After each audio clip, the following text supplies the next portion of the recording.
తెలుసుకుంటే ఏబు చేసినటువంటి ప్రార్థన. ఆయన గొప్ప ఆస్తిపరుడైన, మంచి ధనవంతుడైన, అతనికి 10 మంది బిడ్డలున్నా, ఆ దేశంలో మంచి పేరుంది, మంచి ఘనత ఉంది. ఏబు అంటే చాలామంది గౌరవించే వాళ్ళు ఉన్నారు.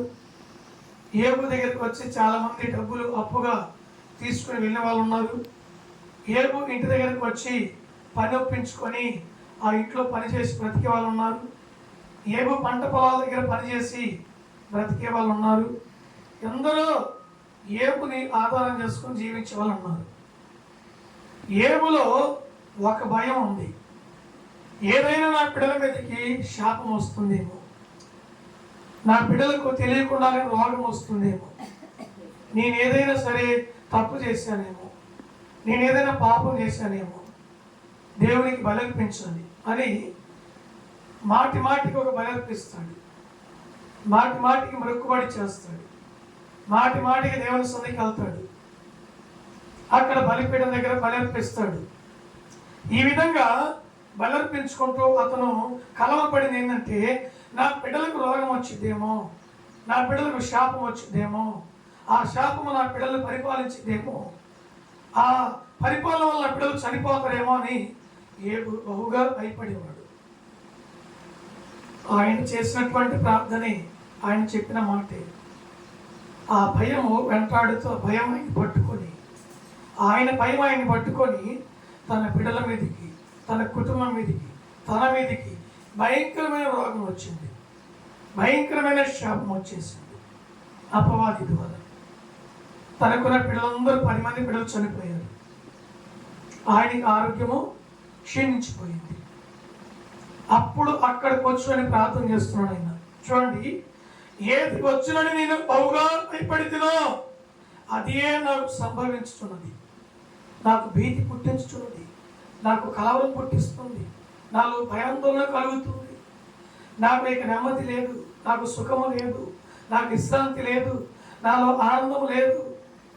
నన్ను భయం వెంటాడుతుంది, నన్ను భయం పట్టుకుంది, నేను కోలుకోలేను అని ఏదైతే నా మీదకి వస్తుందని నేను అనుకున్నానో అదే నా మీదకి ప్రాప్తించింది. ఈ రోజున నీవు నేను తెలుసుకోవాల్సింది ఏంటంటే, మనకు ఒక అపాయం వస్తుందని భయపడకూడదు. ఎవరికో వచ్చింది, రోగం వచ్చింది, భయంకరమైన వ్యాధి వచ్చింది, అతనికి వచ్చింది, అతను అనుభవిస్తున్నాడు.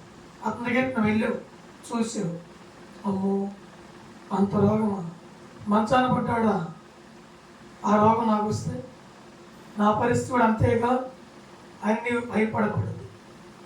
మరో చోటకి వెళ్ళావు, 50 లక్షల అప్ప, ఓ అమ్మో ఆయన కాబట్టి బ్రతుకుతున్నాడు, నా బోటి ఉన్నైతే, నా బోటి దాన్నైతే ఎప్పుడో చనిపోదు అనే ఒక భయము నీలో ఉండకూడదు.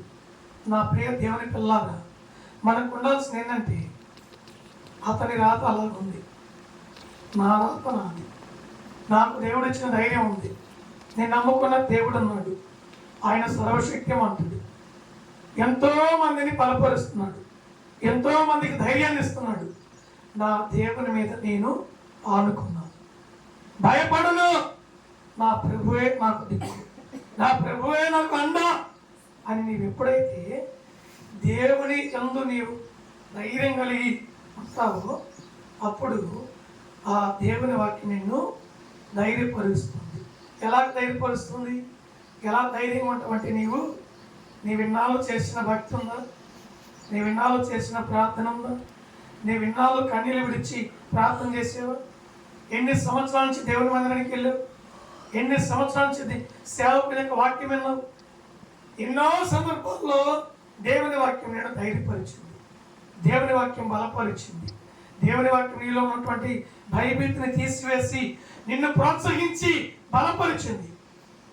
ఆ వాక్యాన్ని నీవు ఆధారం చేసుకొని మనం దేవుని కొరకు బ్రతకాలి. వాక్యం అంటుంది ఇక్కడ, ఏబు 4:6, నీ భక్తి నీకు ధైర్యము పుట్టింపదా, నీ యథార్థ ప్రవర్తన నీకు నిరీక్షణకు ఆధారము కాదా? నీ భక్తి నీకు ధైర్యం పుట్టింపదా? ఎన్నాళ్ళు చేసిన భక్తి?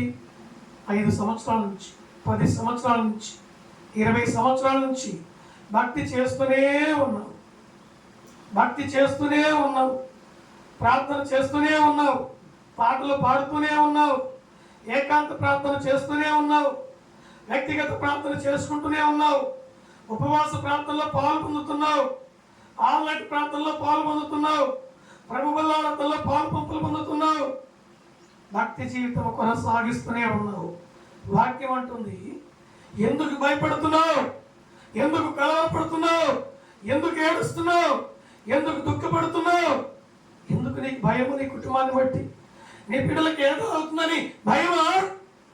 ఇన్నాళ్ళు నువ్వు చేసిన భక్తి నిన్ను ధైర్యం పుట్టింపదా? నీకు నీ హృదయానికి ధైర్యం రాదా? ఎందుకు నువ్వు కలవరపడతావు? నేనున్నానని మర్చిపోయావా?